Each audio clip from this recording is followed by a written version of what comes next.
হারিয়ে যাওয়া ও চুরি হওয়া মোবাইল ফোন উদ্ধার করে প্রকৃত মালিকের হাতে তুলে দিল দক্ষিণ ত্রিপুরা জেলা পুলিশ। বুধবার দক্ষিণ ত্রিপুরা জেলা পুলিশের কার্যালয়ের কনফারেন্স হলে আয়োজিত অনুষ্ঠানে মোট 35টি মোবাইল ফোন মালিকদের হাতে তুলে দেওয়া হয়।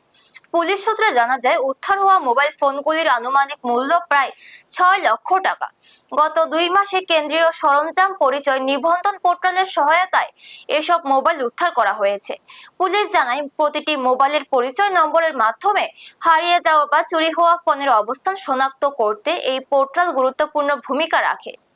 প্রযুক্তিগত সূত্র অনুসরণ করে দক্ষিণ ত্রিপুরা জেলা পুলিশ 35টি মোবাইল ফোন উদ্ধার করতে সক্ষম হয়। অনুষ্ঠানে দক্ষিণ Tripura police super Maurya Krishna IPS সংশ্লিষ্ট প্রকৃত মালিকের হাতে উদ্ধার হওয়া মোবাইল ফোনগুলি তুলে দেন। দীর্ঘদিন পর নিজেদের হারানো মোবাইল ফিরে পেয়ে আনন্দ প্রকাশ করলো মালিকেরা। পাশাপাশি দক্ষিণ ত্রিপুরা জেলা পুলিশের প্রতি কৃতজ্ঞতা জানান তারা। ब्यूरो रिपोर्ट, न्यूज तत्काल 24।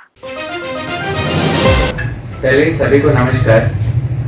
आज हम इसलिए इकट्ठा हुए हैं ताकि जो मोबाइल फोन्स जो चोरी हो गए हैं, जो खो गए, उसको south Tripura district police team ने, हमारे साइबर सेल ने रिकवर किया है।